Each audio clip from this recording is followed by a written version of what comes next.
Okay, so we're very happy to have Eric Sharpe from Virginia Tech. Eric wasn't able to join us in person, but we appreciate that he's linking through Zoom, and he's going to talk about an introduction to decomposition. Eric, please.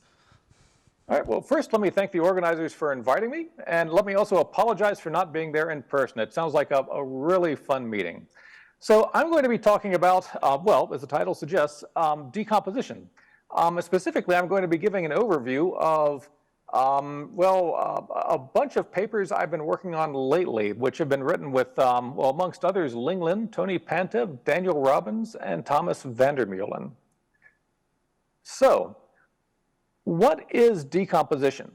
Well, briefly, decomposition is the observation that sometimes some local quantum field theories are secretly equivalent to disjoint unions or sums of other local quantum field theories, which in this context are known as universes. So when this happens, we say that the original field theory, the one that sort of secretly broke apart into pieces, decomposes. And then decomposition of that field theory can be applied to give insight into its properties. Now, what does it mean for one local quantum field theory to be a sum of other local quantum field theories? Well, first off, it means the theory contains a collection of projection operators. These are going to be idempotents, operators that square themselves and are orthogonal to one another in a natural sense, and that form a complete set, and that commute with all the other operators in the theory. Such a set of operators are simultaneously diagonalizable, and so the state space can be written as a disjoint union of, their eigenspaces. Then correlation functions in such a theory will naturally also break apart. And just here's a quick formal argument for that. If I start with a random correlation function in the original theory, I can insert the identity to put a collection of projection operators in there. I can then use the fact that these are topological and that they squared themselves, take that one projection operator and split it up into a bunch of projection operators, multiplying each of the operators of the original theory. And then this I can simply reinterpret as a sum over the universes of correlation functions of operators defined within each particular universe. So that's essentially the first thing decomposition means. As a more practical matter, something I will be frequently using in this talk to check statements of decomposition is the fact that this means partition functions decompose. Formally, if I write the partition function as a sum over a state space weighted by exponentials of the Hamiltonian, then if the state space decomposes and so forth, I can write the partition function in this form, which means it can be written as a sum of the partition functions for the individual constituent universes. Now, when does this happen? Or perhaps a better question might be, how frequently does this happen? Well, it turns out to happen rather more frequently than I would have guessed when I first got into this. So the first set of examples I'll be returning to shortly, are finite gauge theories in 2 dimensions, or orbifolds in 2 dimensions. The common thread to orbifolds, or to gauge theories in 2 dimensions, when they decompose, is that a subgroup of the gauge group acts trivially. So, for example, and decomposition holds more generally, but just as a simple example to try to set the scene, if a subgroup of the center of the gauge group acts trivially, then the full orbifold can be written as a sum of orbifolds by effectively acting cosets, where the number of these corresponds to the number of irreducible representations of K, and they're each weighted by some different choice of discrete torsion, which I've tried to indicate with this subscript here. So decomposition doesn't just happen in orbifolds, it also happens in gauge theories. So here's a couple of common sorts of examples in which this can happen. If I have a 2-dimensional U1 gauge theory with non-minimal charges, and for example, if I have a 2-dimensional U1 gauge theory in which all the charges are multiples of 2 or multiples of 3, and there's a longer story about why that's different from an ordinary gauge theory. Short answer is perturbatively it's the same, but non-perturbatively it can be different. That's the same as a sum of abelian gauge theories with minimal charges. For another example, if I have a gauge theory with a possibly non-abelian group, but for which the matter is all invariant under the center of G, That's the same thing as a sum of gauge theories by G mod the center with analogs of discrete torsion, discrete versions of theta angles. For example, in an SU2 theory with center invariant matter, that's the same thing as a pair, a disjoint union of a pair of SO3 gauge theories in 2 dimensions, both with the same matter. They differ by a choice of what's a discrete version of the theta angle. Essentially, we have a version of a theta angle that couples to the second Stiefel-Whitney class rather than to the usual 2-dimensional instanton number. For another example, 2-dimensional pure Yang-Mills. So certainly 2-dimensional pure Yang-Mills is of this form, and it certainly decomposes following this pattern, but in addition, a stronger statement can be made for pure 2-dimensional gauge theories. A pure 2-dimensional Yang-Mills is the sum of a collection of invertible quantum field theories, or essentially trivial quantum field theories, indexed by irreducible representations of the group. So for example, pure SU2 in 2 dimensions is the same thing as a disjoint union over irreducible representations of SU2 of essentially sigma models on points, or invertible field theories. This is simply one way of capturing what the phrase invertible field theory actually means. And again, to be a decomposition means this is, at least to me at least, a rather striking statement. This means not only that the state space diagonalizes, but that also there are no interactions between states associated with different universes. So pure SU2 really falls apart just into infinitely many non-mutually interacting pieces. That's part of the lesson of their work.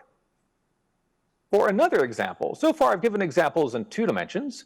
Let me give you an example in 4 dimensions. If I take a 4-dimensional Yang-Mills theory and restrict to instantons of degree divisible by k, now there's some field theoretic thinking that has to go into what happens when you restrict instanton degrees. I'll come back to that later. Suffice to say, it does make sense to restrict to instanton numbers, and when you do, what you get is a disjoint union of copies of ordinary 4-dimensional Yang-Mills theories, each with different theta angles. Let's see, so far we've talked about gauge theories in 2 dimensions and 4 dimensions, but there are more examples. So topological field theories. 2-dimensional unitary topological field theories with semi-simple local operator algebras also decompose. In fact, they decompose to invertible field theories, these trivial field theories. This has been implicit in the literature for a long time. I think the intellectual loop was finally closed by these authors more recently. So for example, 2-dimensional abelian BF theory at level k turns out to be the same as a disjoint union of k invertible field theories. The 2-dimensional G-mod G model at level k is also a disjoint union of invertible field theories, as many as the integrable representations of the Kac-Moody algebras. 2-dimensional Dijkgraaf-Witten theory is also a disjoint union of invertible field theories, as many as irreducible representations of that finite gauge group. In fact, Dijkgraaf-Witten theory is a special case of the orbifolds I'll talk about later in this talk. For another example, sigma models. If the target of the sigma model is a special kind of stack known as a gerb, then a sigma model on a gerb turns out to be the same as a disjoint union of sigma models on underlying spaces with variable B fields. This turns out to solve a technical issue with cluster decomposition that arises when you try to make sense of sigma models whose targets are stacks. Now, so far I've given you a bunch of what should look like rather different examples. I've given examples of gauge theories in 2 dimensions with trivially acting subgroups. I've given examples of gauge theories in 4 dimensions in which there's a restriction on instanton numbers. I've talked about topological field theories, and I've talked about sigma models on generalizations of spaces. What's the common thread? These examples all seem very different. What unites all of these different examples? What do these examples have in common? Well, it turns out the common thread is an example of a higher form symmetry. In D space-time dimensions, a theory decomposes when it has a global, what's called a D-1 form symmetry. So decomposition and higher form symmetries go hand in hand with one another. They're deeply interrelated. Now, before going much further, let me take a minute to distinguish decomposition from the notion of superselection sectors that arises in spontaneous symmetry breaking. So in spontaneous symmetry breaking, the superselection sectors also look like some more, or at least some sort of partial diagonalization of the state space of a quantum field theory. A prototype, to my mind, of superselection sectors in spontaneous symmetry breaking are the magnetic domains in a bar magnet. If I take just a good old-fashioned bar magnet, something I can hold in my hand, the direction of magnetization, microscopically, the direction all the spins are oriented along, there's nothing that says that everything has to be aligned in whatever direction they are aligned in that magnet. That's just a choice they fell down to at low energies, and that choice represents an example of a superselection sector. Now, if I take that bar magnet, I heat it up and I cool it back down, it may be that after the spins have been randomized and then cooled down, they'll pick a different direction to orient along. So this is a fine. So in other words, the states can move from one superselection sector to another superselection sector.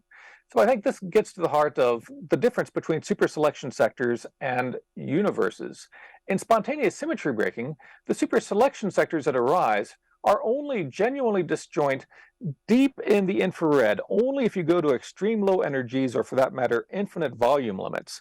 If you can heat the system back up, if you can go to finite volume, then it's possible to get from one superselection sector to another superselection sector, modulo some energy, some extrinsic energy input.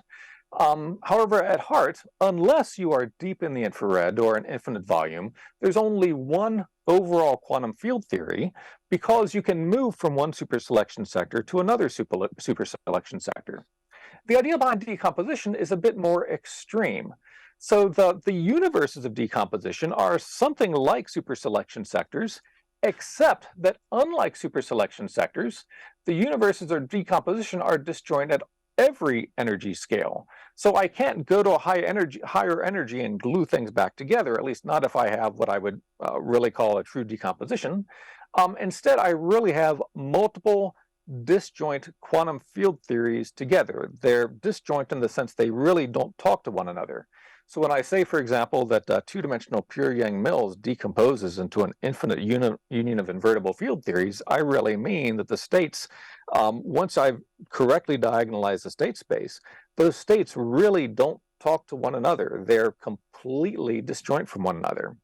And I've tried to illustrate the difference between these two in this picture here. All right, now hopefully, if you haven't run across decomposition before, hopefully this sounds like a rather strong and perhaps even rather surprising statement. So let me take a minute to emphasize that we've checked this now in many different examples, in many different ways over the last, close to 20 years we've been thinking about this. So for me, since I work on string compactifications, the first examples we went to were gauge linear sigma models, where we can see decomposition, where we saw decomposition in Hori-Vafa mirrors and in quantum cohomology rings. And since then, we've since developed, there's nowadays a non-abelian analog of the Hori-Vafa mirror symmetry story. And there also, one can see the same decomposition story in non-abelian mirrors and in quantum cohomology rings and non-abelian GLSMs. So orbifolds, I'll be talking about orbifolds later in this talk. We can see decomposition in the structure of partition functions, in massless spectra, for that matter in elliptic genera. This was something that Tony and I worked on close to 20 years ago now, and recently I've been updating that story and generalizing with Daniel Robbins and Thomas van der Meulen. We can see the same structure in open strings and in, for that matter, K-theory. The open string sectors naturally fall into pieces corresponding to the universes. In the context of one of these gauge theory examples, if I have a gauge group that acts trivially on the bulk degrees of freedom, it might still act non-trivially on the boundary degrees of freedom, and the choices of action on the boundary degrees of freedom essentially correspond to representations. This is part of an idea I keep coming back to, that the different universes are indexed by representations of some group. This also mathematically is reflected in the structure of K-theory. There's a notion of K-theory for the relevant mathematical gadgets. These kinds of stacks called gerbs. K-theory on a gerb similarly falls apart into pieces. K-theories decompose in the same sense. We can see the structure in supersymmetric gauge theories in supersymmetric localization. I've outlined how this can be seen in non-supersymmetric pure-Yang mills a la Migdal and Rusakov's work from way back when, and I'll come back to that later. This has also been checked in adjoint 2D QCD by Zohar Komargadsky and various collaborators. There are nowadays numerical checks. This has been people done lattice gauge theory computations and seen decomposition numerically. And there are, again, versions in higher dimensions as well. This list give you the impression that the only tests that have happened have all been in 2 dimensions. Now, if all I had were tests and so forth, this would be a sort of fun footnote for field theory, but this also has applications. The original application for me was to make sense of sigma models whose target spaces are generalizations of spaces called stacks and gerbs. Decomposition resolves some technical issues that arise there and helps clarify a lot of what's going on. At the same level, decomposition also makes predictions for Gromov-Witten theories I'll be outlining a bit later. Those predictions were checked back by these mathematicians many years ago. Decomposition can be applied to make non-perturbative constructions of geometries in gauge linear sigma models. It can be applied to elliptic genera. And more recently, with Daniel Robbins and Thomas van der Meulen, it's been applied to Wang-Wen-Witten anomaly resolution in orbifolds. I'm not going to spend a lot of time talking about that today, but I will outline it in a bit more detail later. So decomposition does have a number of, for me at least, fun applications. So just to review, in d space-time dimensions, a theory decomposes. It falls apart into pieces when it has a global d-1 form symmetry. Now, today what I'm going to do is walk through some examples of this that arise when gauging a trivially acting d-2 form symmetry. That's going to be the fancy lingo to hang these ideas on. So it turns out that when we do so, this is going to be equivalent to restricting the instantons in the theory. We'll see that explicitly. As an aside, I'm not going to use this language very often, but this will also be equivalent to working with a sigma model on some higher gerb. And I'm for the most part, not going to use this language very often at all. I'll probably only use this word 2 or maybe 3 more times in this talk.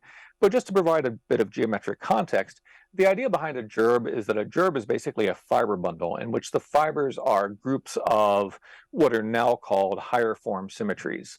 So if I have a sigma model on an ordinary principal bundle or on a vector space, then translations along the fibers of the target space correspond to global symmetries of the worldsheet theory of the sigma model. So if I have a well-defined sigma model whose target space is one of these gerbs, then surely, since a gerb has essentially translation symmetries by higher form symmetries along its fibers, that should correspond to some higher form symmetry on the worldsheet of the sigma model, and that's part of what ties all of this together. So another aspect that this will tie in is we can also see the structure in terms of the algebra of topological local operators. I'm not really going to be working with this perspective very often in this talk, but it is another angle on how to think about all of this. Now, part of the fun of decomposition is that it relates these different pictures. For example, I mentioned that gauging this trivially acting subgroup is equivalent to having a theory with a restriction on instantons. The restriction on instantons will emerge, as we'll see, as an interference effect between the different universes of the decomposition. When I have a bunch of theories that are superimposed on top of one another that are almost the same modulo some theta angles, one of the effects of having that sum over different theta angles is that it can essentially exclude some instantons from contributing. I've already mentioned that the form symmetry of field theory can in this language be understood as a translation symmetry along the fibers of a gerb. The relation to gauging trivially acting symmetries arises essentially because the gerb fibers, these higher form generalizations of groups, can be represented as quotients of points by a lower form group. So that's the big picture of where I'm going with all of this. My goal for today, or here's an outline of what I'm hoping to do today. So first, I want to talk about decomposition in two-dimensional examples. And I'm going to describe decomposition from a perspective that will hopefully help to motivate later cases. I'll talk about global one-form symmetries arising from gauging trivially acting zero-form symmetries, and I'll also talk to a lesser extent about gauge theory examples in two dimensions. Then towards the end, after I've hopefully set up a concrete picture of how this works in two dimensions, I'll talk about three-dimensional examples, decomposition in three-dimensional orbifolds and decomposition in three-dimensional Chern-Simons theories. So first, let's construct some examples in two spacetime dimensions. I'll gauge a non-effectively acting zero-form symmetry, which is a fancy way of saying I'm going to gauge a non-effectively acting ordinary group to get a global, what's called a global one-form symmetry, and hence, in two dimensions, a decomposition. So specifically, let's consider an orbifold by some finite group gamma, where gamma has a subgroup that acts trivially. We don't usually consider orbifolds with trivially acting subgroups for a variety of reasons, but that's the place I'm going to go today. So let's consider this orbifold by this finite group gamma, where gamma has a subgroup K that acts trivially. And for simplicity, I'm going to assume that K is a subgroup of the center of gamma. Decomposition is defined and understood for more general cases, but for simplicity, let's just work there. Now, in this case, the orbifold has a global, what's called a one-form symmetry, dictated by K. And because we're in two dimensions, existence of a one-form symmetry implies a decomposition. What I'm going to do next is outline one way to see that the field theory of that gamma orbifold with that trivially acting subgroup K is the same thing as a disjoint union of field theories, where the constituent pieces, the universes of the decomposition, look like ordinary orbifolds by G, where G acts effectively. It acts like orbifold groups usually do, and where there's some discrete torsion on each of those particular components. And the total number of universes will be indexed by the irreducible representations of K. So how does this work? For simplicity, I'll establish this for partition functions on a two-torus. There are analogous arguments at higher genus. It's just gross. So I am not going to go there today. So universally, for any orbifold, for any group on a two-torus, the partition function has this form. We divide by the order of the orbifold group, and then we take a sum over commuting pairs of elements inside gamma of sectors that are labeled something like a Z gamma 1, gamma 2. Where the gamma 1 and gamma 2 indicate boundary conditions. So we think of these as twisted sectors. The two group elements that commute with one another are giving branch cuts on the world sheet, if you will. We can think of each of these ZGHs as then a nonlinear sigma model in which the world sheet basically is a world sheet with branch cuts. Points as you go to this direction and fall off that side, you cross over to this side, but these two sides, their images differ by the action of G, and similarly, moving up and down vertically across the branch cut, as you cross from, let's say, the top to the bottom, these two sides differ by the action of H on the target space. And then the commutivity condition comes about from the fact that we want this to close to be a square and not some polygon with more, or not some polygon with more edges. So how does this decomposition work in this case? Well, the next thing we need to do is actually count commuting pairs of elements in gamma. Let's figure out what this expression actually means when a subgroup acts trivially. So let's write any element of this extension in terms of a pair of elements, an element of G and an element of K, with a product structure that is deformed essentially by the extension class of the extension. So if I take the product of gamma 1 and gamma 2, well, I'll take the product of the elements of G as usual, and then the product of the elements of K will be multiplied by an extra phase, an element of degree 2 group cohomology of G valued in K. Then the statement that gamma 1 and gamma 2 commute as elements of the extension gamma implies both that G1 commutes with G2, and since K is abelian, K1 automatically commutes with K2, but we also have to require that the group 2 cocycle commutes in the sense that omega G1 G2 is equal to omega G2 G1. So the commuting pairs inside gamma are going to correspond to commuting pairs inside the effectively acting coset G, such that the group 2 cocycles have that property. So right off the bat, we see we have a restriction on non-perturbative sectors. If we want to interpret the gamma orbifold as being something like a G orbifold, then we run into an issue in that not every commuting pair, not every sector of a G orbifold is going to appear inside a gamma orbifold. Only a subset of the commuting pairs in G are going to define sectors in gamma. It'll be that subset obeying this condition. So the gamma orbifold then, its partition function on a 2-torus can be written in this form. We're going to sum over commuting pairs in G, subject to this constraint, which I've put like so, and to compare to the partition function of a G orbifold, I've gone ahead and added some factors of the norm of K. Now, this expression, this restriction, this delta function, I can write as a sum over essentially elements of discrete torsion. Given any, this is essentially a projector that projects onto group elements obeying this particular property. So if I plug this expression in up here and do a bit of rearrangement, then what I get is the partition function on a 2-torus modulo factors looks like a sum of partition functions on G orbifolds, but with different choices of discrete torsion on each component, and as many different components as irreducible representations of K, which is exactly the prediction of decomposition in this case.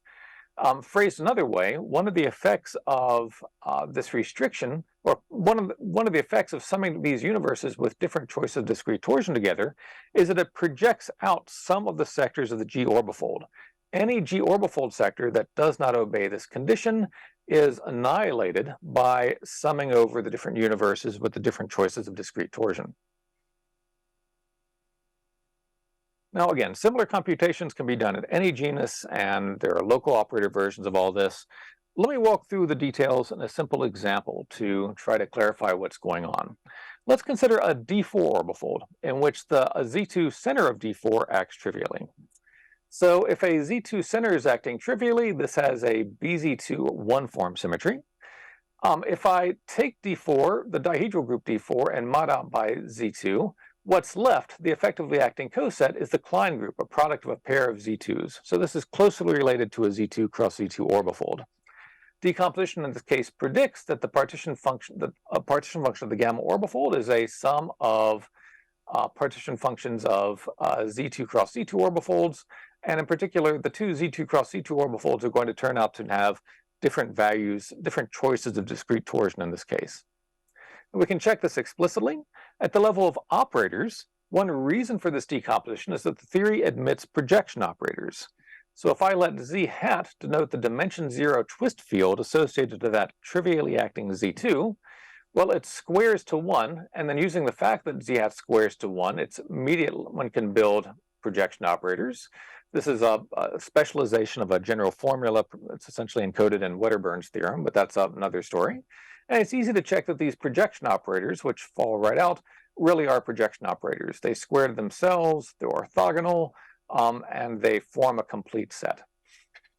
Note furthermore that the untwisted sector lies in both the universes. each of these two universes is a linear combination of the twisted and untwisted sector. So it's true that because we have a trivially acting Z2, there's a twisted and untwisted sector associated with that Z2, but that's not the same as the universes. The universes are linear combinations of those two. In terms of the partition functions, if we compute partition functions as before, we can quickly arrive at the same conclusion. So in this case, it will be helpful to actually enumerate the elements of D4. I'll let Z denote the center of D4. This generates a Z2 that commutes with everything.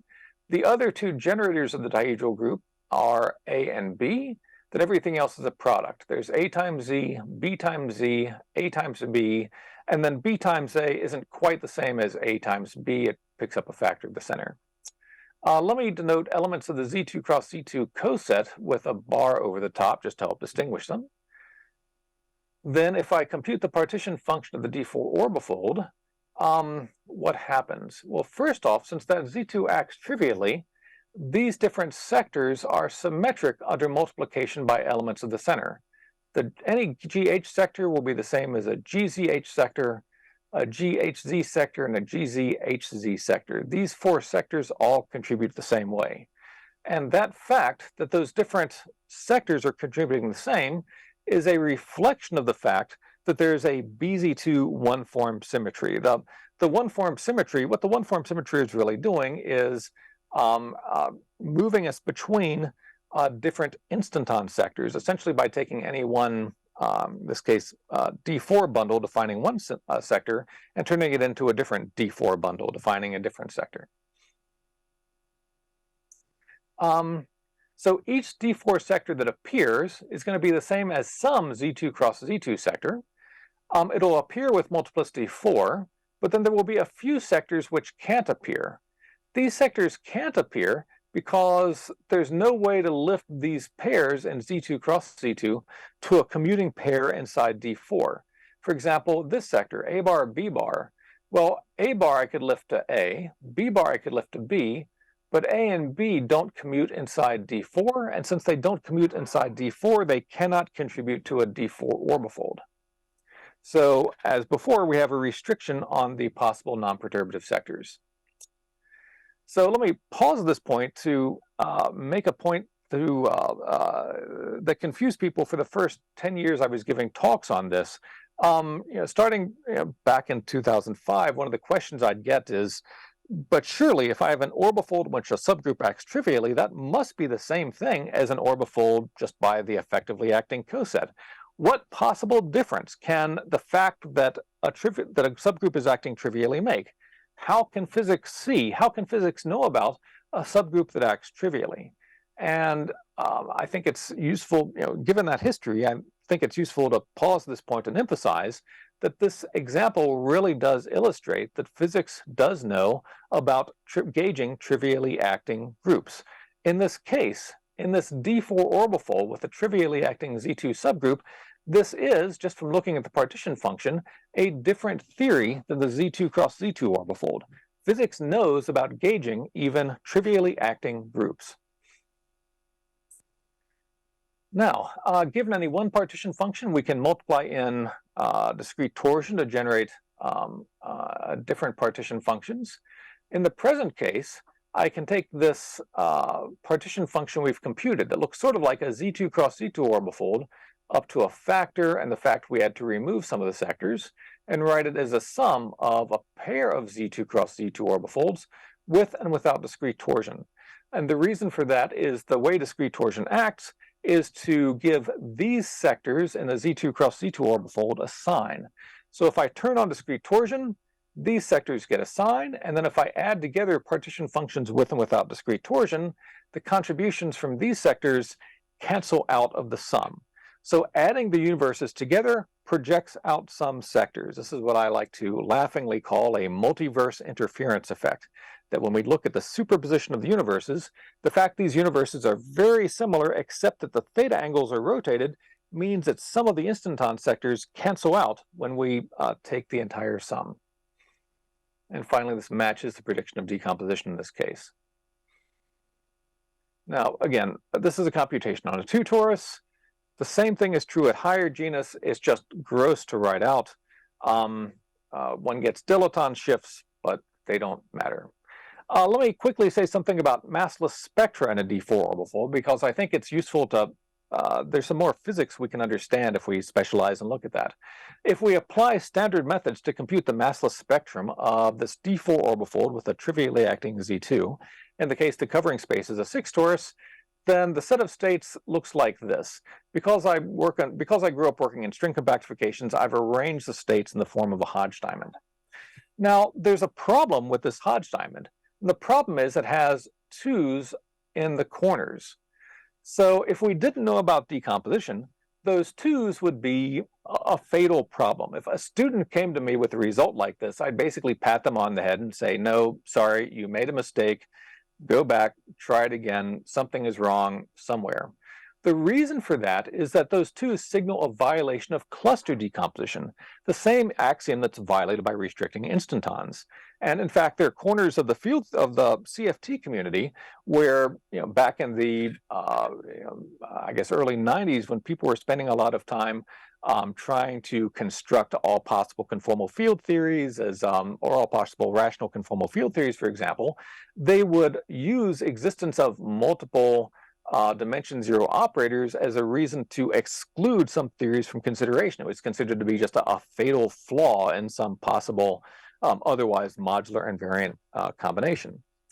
However, decomposition saves the day. Because of decomposition, we know that the spectrum can be written as a pair of perfectly ordinary, well-behaved spectra for ordinary theories. So here I've written the spectra for the two Z2 cross C2 orbifolds with or without discrete torsion. These two spectra are fine separately. It's only when we put them together that we get these weird 2s in the corner. Now, this computation was not a one-off, but in fact verifies a prediction. There's a more systematic way of computing examples, or there's a more systematic prediction, which we can check in examples. I'm running a bit short on time. Here's an example in which a trivially acting subgroup is not in the center. The more general statement of decomposition has this form, and suffice to say, everything works. This can be applied in two-dimensional orbifolds. To understand Wang-Witten-Witten's work on anomaly resolution, let me take just a minute to quickly outline that. Wang-Witten-Witten had this idea for dealing with orbifolds with gauge anomalies. Now, if you have a gauge theory with a gauge anomaly, usually you have to stop before you can start. There's nothing you can do. Wang-Witten-Witten, however, had an idea. They abstractly construct a related orbifold, X mod gamma, with some phase factors, where gamma is an extension of G with a trivially acting kernel. And they constructed this in a way to build something that was anomaly free. And they have a rather long paper in which they justify why this construction should work. However, decomposition gives a much easier way to understand it.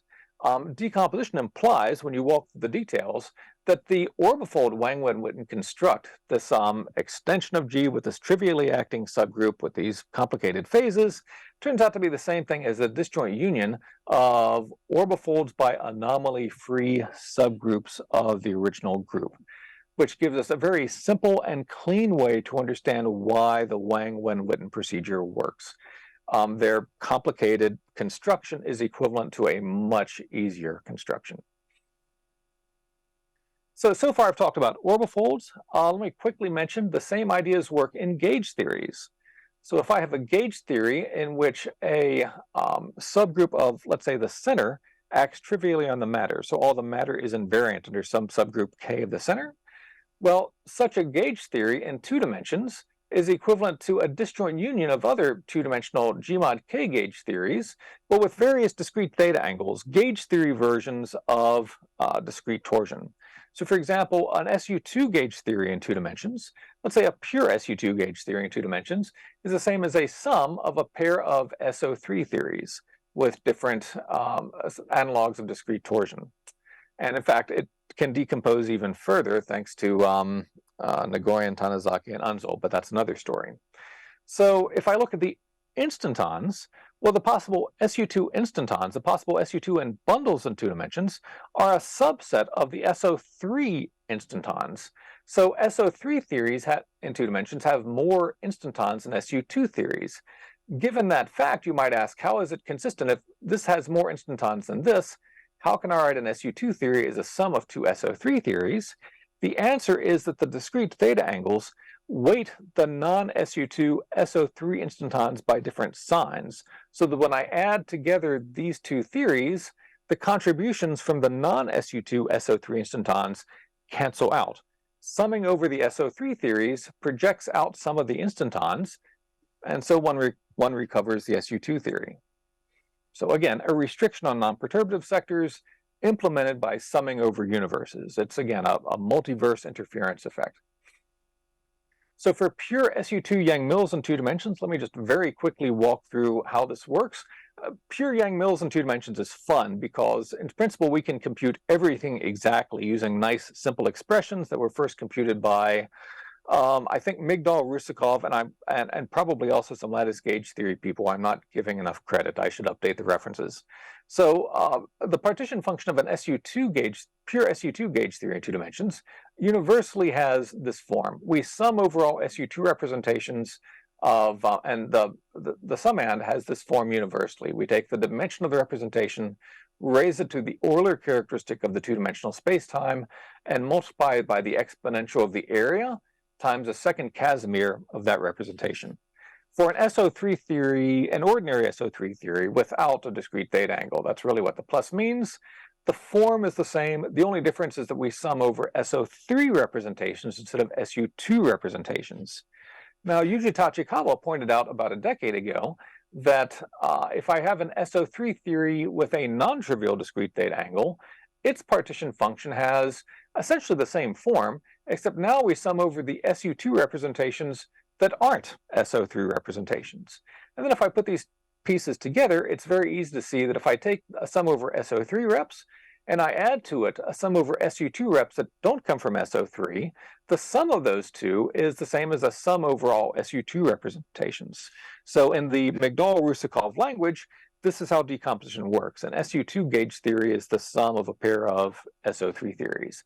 And again, for pure Yang-Mills, there is a more extreme version of this. It's a fun story. It's great to work with. I don't have the time. Now, let me come back to one of the points of field theory I've glossed over. These theories all violate cluster decomposition. As Weinberg taught us years ago, restricting instantons violates cluster decomposition, and as we've seen, instanton restriction is a common feature of these theories. Now, back in the day, cluster decomposition was often associated with locality, so Weinberg would say, well, you restricted instantons, so cluster decomposition is violated, so this theory can't be local, so I'm not interested. But that's too quick. The reason it's too quick is that a disjoint union of quantum field theories also violates cluster decomposition, but in a trivially controllable fashion.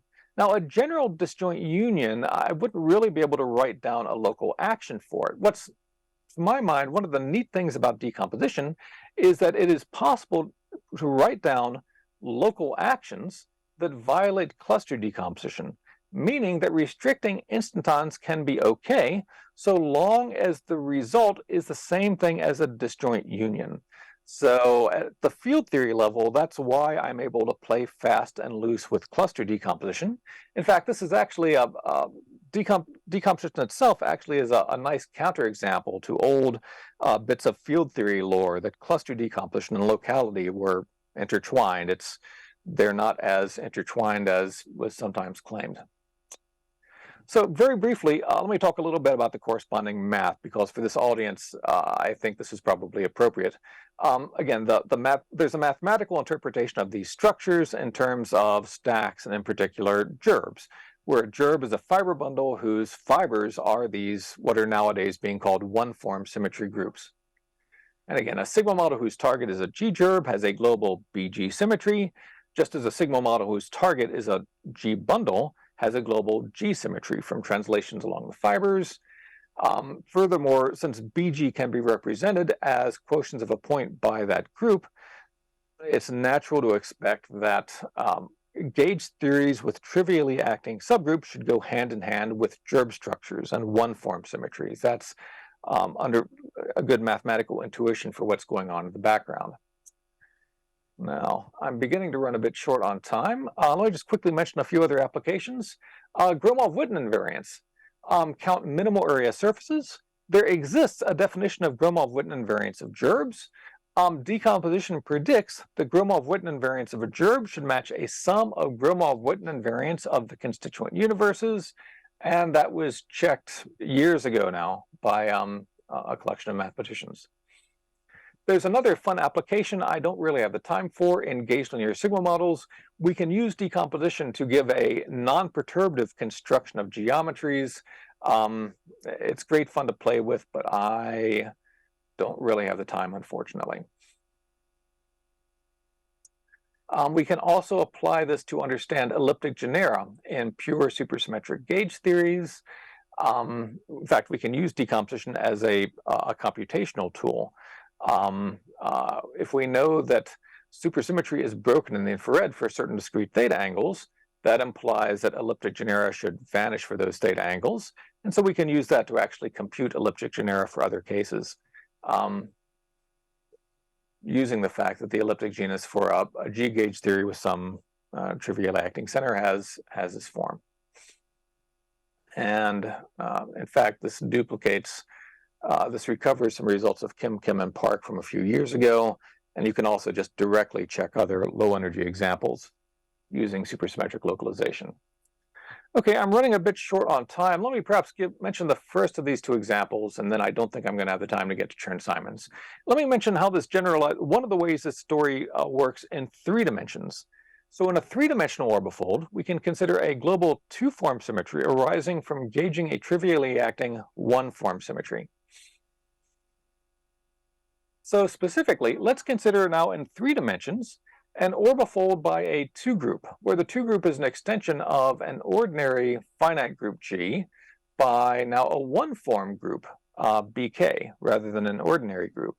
And such extensions are classified by degree 3 cohomology rather than degree 2 cohomology.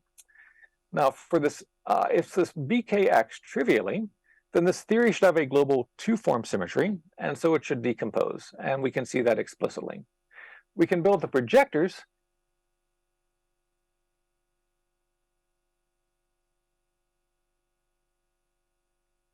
basically the idea is that BK generates K-gerbs on 2 spheres surrounding the monopole operators. From that structure, one can deduce the product structure on the monopole operators. Basically, in this simple case, if K is Z mod K, then the monopole operators have to obey this relation. And from that fact, one can build a series of projectors which have this form from those local monopole operators. More generally, given the structure, we find that the field theory of a gamma orbifold, of this 2-group orbifold, can be written as a disjoint union of ordinary 3-dimensional orbifolds in a fashion that's closely analogous to 2-dimensional orbifolds with the trivially acting subgroup K. So if we look at partition functions, in general terms, the partition function is going to involve a sum over, well, principal gamma bundles and then maps from those principal bundles into the 3-manifold or into the target space. Since the BK acts trivially, the twisted sectors are all going to be those of a G orbifold, but there's a restriction on the G twisted sectors.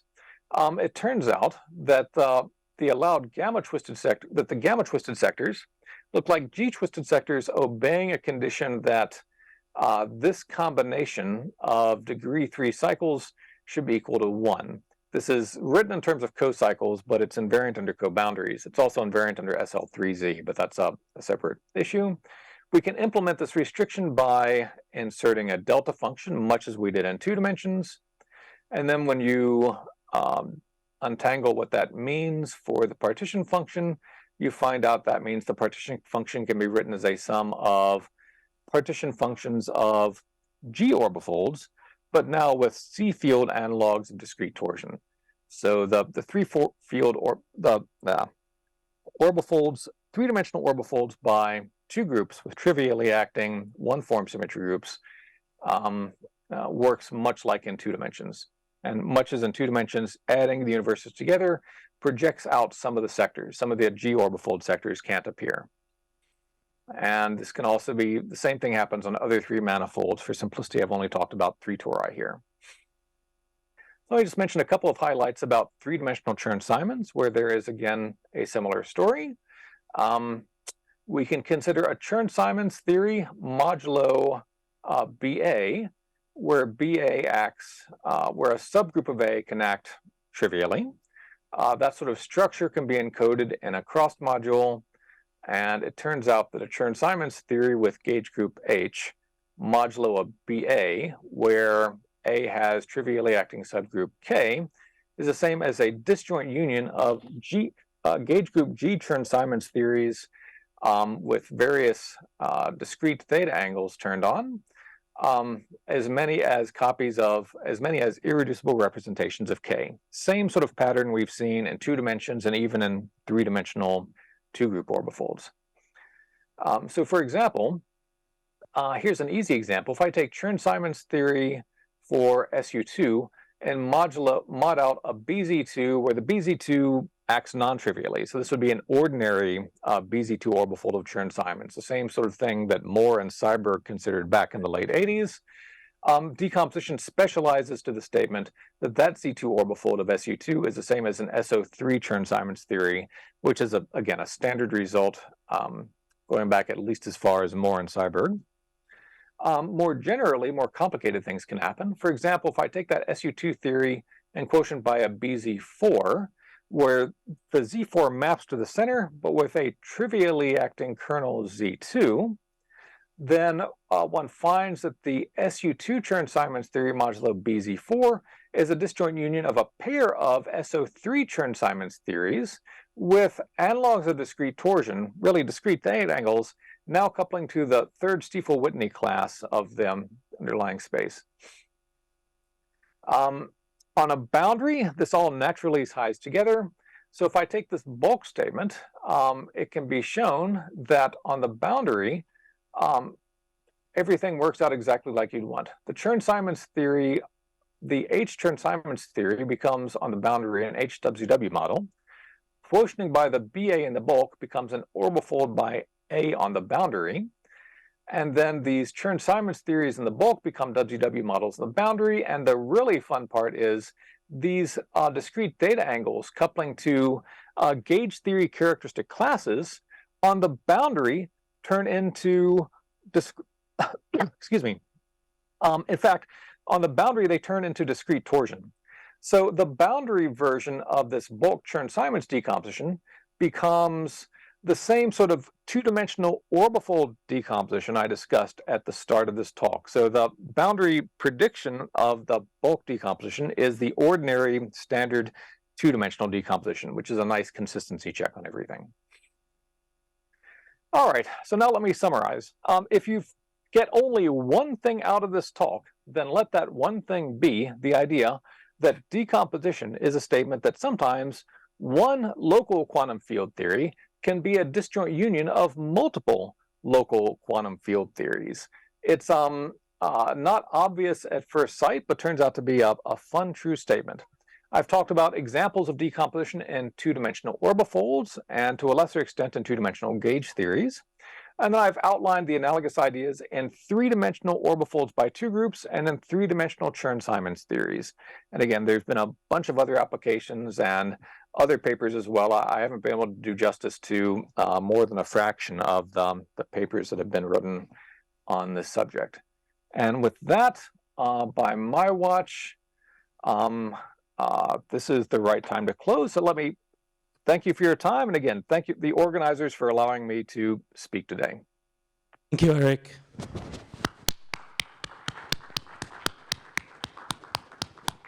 Questions for Eric?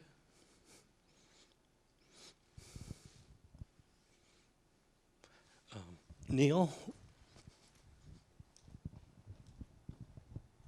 Oh, hi, Eric. Thanks for the talk. It's Neil Lambert.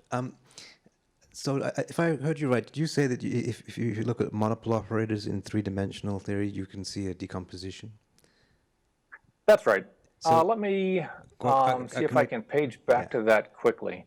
So is this what like happens if, so of course, if you take the M2 brane theories at k equals 1, you're supposed to find a free U1 sector from the center of mass translation, which I guess is an example of decomposition then? I haven't thought about it in that context. It might be. So here I had in mind something more, hang on a second, here I had in mind something more specific. There. What's on the slide right here, I will confess, I have not thought about this in that context. But I would be very interested in doing so, and as you can probably guess from the number of citations at the beginning, I'm always happy to write more papers about this. So the short answer is I don't know, but I'm very interested in following up. So please do send me an email and let's chat. If there's something to be said there, I'm very happy to write another paper. I mean, although typically the impression I got from this kind of constructions of decomposition is the various sectors are sort of isomorphic to each other, or is that not the case always? They don't have to be. They don't have to be. So in the simple examples I presented in this talk, the sectors are essentially isomorphic modulo choice of discrete theta angles. Yeah. But more complicated things can happen, and in fact, more complicated things are truthfully somewhat more nearly generic. It's just because they're more complicated, they're not the examples one usually gives in the talk. The easiest, more complicated example would be a two-dimensional orbifold by the quaternions where a non-central subgroup acts trivially. So take the subgroup to be a Z4. So the quaternions have a Z2 center. Let's take something twice as big. Look at the subgroup generated by one of the unit quaternions. In that case, the theory decomposes into different pieces. You get, off the top of my head, 2 copies of a Z2 cross Z2 orbifold, or 2 copies of a Z2 orbifold, and then 1 copy of the space itself. So you have 3 components altogether, 3 universes altogether, but the 3 components break into 2 very different looking pieces. So in general, in decomposition, the different universes don't have to be the same as one another. They can look rather different. It's just, those examples are less, it's difficult to give a, for the purposes of a talk, I tend to focus talks on just the simplest games one can play. So more complicated things can and do, and truthfully, generically do happen. Okay, thank you. Okay.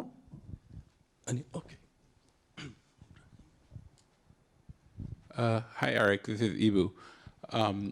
Hey there. So the decomposition that you're describing is that you can have a QFT which splits into different sectors, but there could be somehow symmetries that knows about a different sector, then it could mix them.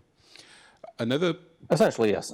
Another question that could be related. So one way we can sort of start to at least engineer in field theory topological operators is by stacking TQFTs on top of each other, and then gauging some subgroups to recover, to construct something that is topological, but maybe not invertible or have other properties.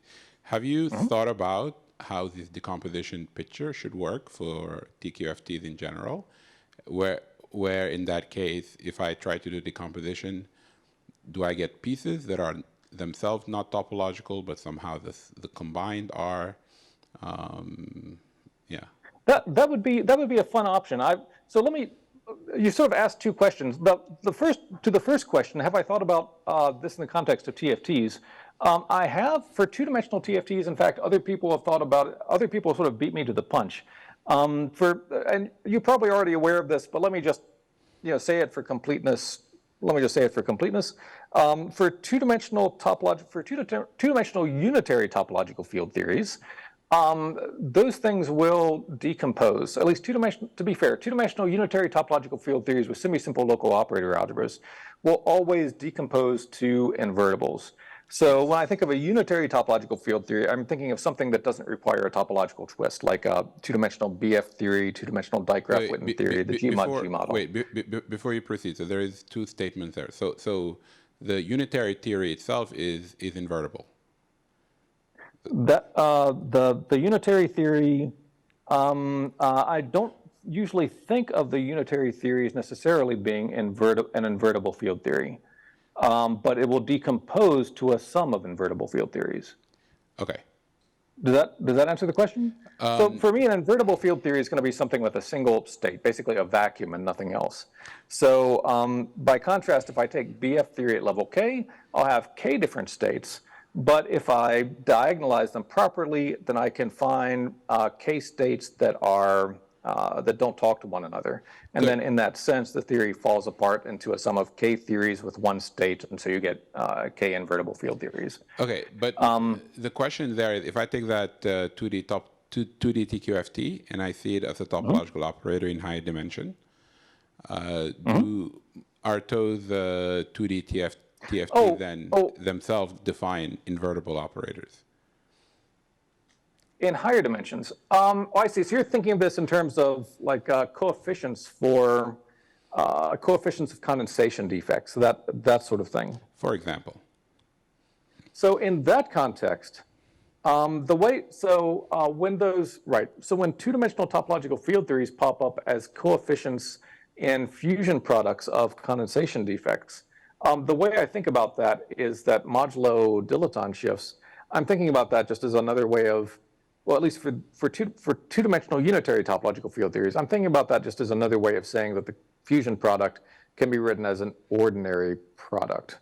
That said, not every, sometimes in fusion products of condensation defects, one gets things like Chern-Simons theories, a three-dimensional unitary topological field theory. Yes. Chern-Simons, however, does not have a semi-simple local operator algebra. That's right. And so a Chern-Simons theory by itself does not decompose. That's right.